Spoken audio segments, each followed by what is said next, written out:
उद्धव ठाकरे संभाजीनगर पहुंचे। बीएमसी चुनाव, निकाय चुनाव से पहले खुद की तैयारियों को देखने के लिए, परखने के लिए यहाँ पर पहले एक जुलूस की शक्ल में लोगों को बुलाया गया और उसके बाद रैली में यहाँ पर लोग पहुंचे। उद्धव ठाकरे मंच पर बैठे, लेकिन ये क्या खबर ये है कि उद्धव ठाकरे की संभाजीनगर वाली रैली में भीड़ नहीं दिखी, जिसके बाद उद्धव ठाकरे घबरा गए। इसीलिए तो वीडियो बनाने वालों तक को हिदायत दे दी गई कि खाली कुर्सियों पर यहाँ भयंकर बवाल हो गया। तो दिखाते हैं, बताते हैं आपको आखिर क्यों नहीं पहुंचे किसान, आखिर क्यों भीड़ नहीं मिली, भीड़ नहीं दिखी संभाजीनगर की रैली में उद्धव ठाकरे की। तो दिखाते हैं आपको सब कुछ। आप भी वीडियो को शेयर करें, कमेंट करके अपनी राय जरूर दें।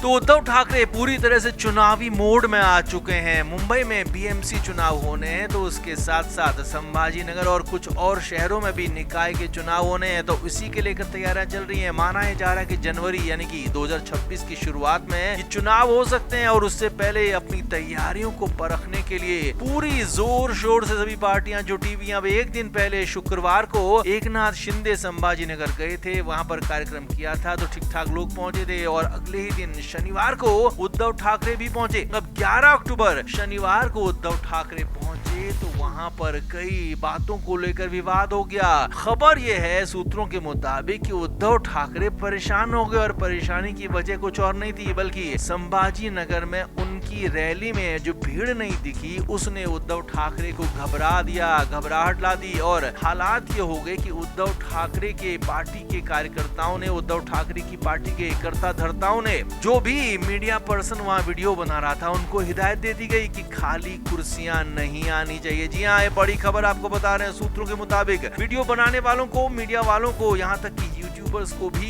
साफ साफ और सख्त हिदायत दी गई कि खाली कुर्सियां नहीं दिखनी चाहिए। एंगल ऐसा होना चाहिए कि भीड़ ज्यादा से ज्यादा दिखनी चाहिए, लेकिन वहां पर बहुत सारी खाली कुर्सियां थी, ऐसा दावा किया जा रहा है। और यही नहीं, उद्धव ठाकरे इन्हीं खाली कुर्सियों को देख देख कर परेशान हो गए। हालांकि कुछ लोगों ने, कुछ मीडिया पर्सन ने उनकी तरफ वीडियोस बनाने की कोशिश की, तो वहां पर खासा विवाद भी हुआ, बवाल भी हुआ। उद्धव ठाकरे की पार्टी के कार्यकर्ताओं ने वहां पर खासा हंगामा किया और ऐसे लोगों के वीडियोस डिलीट तक करवा दिए, ऐसी खबरें आ रही हैं। यही नहीं, सूत्रों के मुताबिक उद्धव ठाकरे ने बड़ी संख्या में किसानों को बुलाया था, लेकिन किसान उस कदर उतनी बड़ी संख्या में पहुंचे नहीं थे। हालांकि जरूर कुछ किसान वहां थे, क्योंकि हो सकता है कई लोग उद्धव ठाकरे की पार्टी से भी जुड़े हों और कई लोग नॉर्मल जी भी वहां पहुंचे हों, लेकिन हाँ, बड़ी संख्या में जो किसान बुलाए गए थे वो किसान वहां नहीं पहुंचे। खबर तो यहाँ तक है कि उद्धव ठाकरे एक बार तो इस प्रोग्राम को ही कैंसिल करने के मूड में आ गए थे, क्योंकि उन्हें लग रहा था कि अगर इतनी कम भीड़ में उद्धव ठाकरे ने मंच से भाषण दिया तो उसका भाषण का इम्पैक्ट वैसा नहीं जाएगा। हालांकि आनंद फानन में जो संभाजीनगर की रैली के आयोजक थे, वो कहीं ऐसे ही आनंद फानन में लोगों को लेकर आए, लोगों की भीड़ लेकर आए, तब जाकर उद्धव ठाकरे तैयार हुए मंच पर आने को, और उसके बाद मंच पर बैठे तो भाषण भी दिया। हालांकि उद्धव ठाकरे ने भाषण लंबा दिया, अपनी बातें कही और यहाँ तक कहा कि किसानों को 50,000 रुपए हर किसान के हिसाब से तुरंत राहत मिलनी चाहिए। लेकिन ये सारी की सारी बातें तो बात की थी, लेकिन पहले जो विवाद हुआ वो उसी को लेकर हुआ कि उद्धव ठाकरे की रैली में आखिर भीड़ क्यों नहीं पहुंची, क्यों आखिर किसान उद्धव ठाकरे से दूर दिख रहे हैं, क्यों आखिर किसानों ने उद्धव ठाकरे की रैली से दूरी बना ली। ये बड़े सवाल हैं जो यहाँ पर खड़े हो रहे हैं। तो कुल मिलाकर उद्धव ठाकरे के लिए मुश्किलें आगे और बढ़ सकती हैं, क्योंकि जब उनकी पक्ष में, उनके साथ किसान ही खड़े नहीं है, तो फिर उनके लिए मराठवाड़ा में बहुत ज्यादा दिक्कतें आ सकती हैं भविष्य में। तो आप इस पर क्या कहेंगे, आप भी कमेंट करके जरूर बताएं, वीडियो को शेयर भी करें।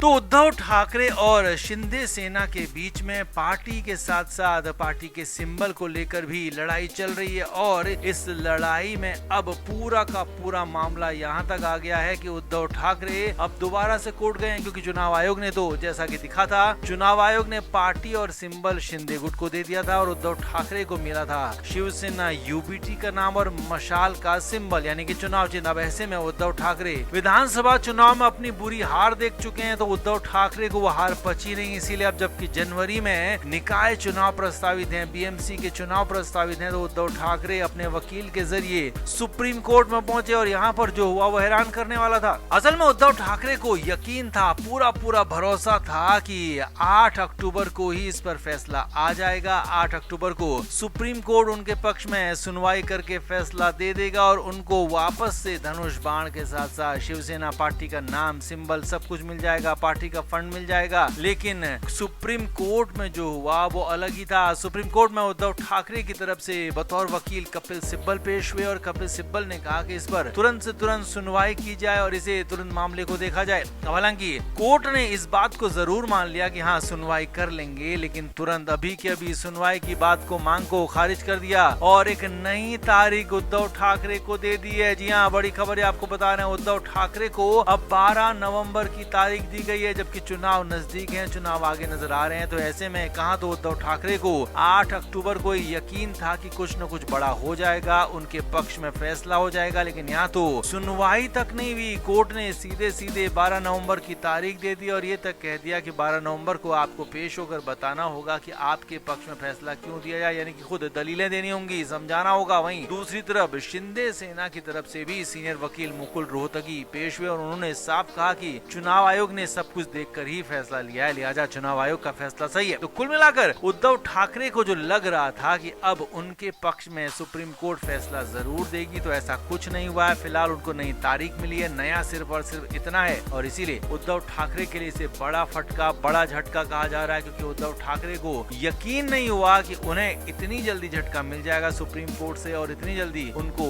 नई तारीख देकर एक तरह से टरका दिया जाएगा। क्योंकि कोर्टों में तारीखों का क्या होता है हम सभी जानते हैं, तारीख पर तारीख मिलती रहती है, तारीख पर तारीख आगे बढ़ती रहती है, लेकिन यहाँ पर उद्धव ठाकरे ने पूरी कोशिश की मगर उन्हें भी सिर्फ और सिर्फ तारीख मिली, इससे ज्यादा कुछ नहीं। तो आपका इस पर क्या कहना है? क्या उद्धव ठाकरे को राहत मिल पाएगी या फिर चुनाव चिन्ह और शिवसेना पार्टी का नाम अब उद्धव ठाकरे भूल ही जाए? आप क्या मानते हैं? कमेंट करके आप जरूर से जरूर बताएं, वीडियो को शेयर भी करें।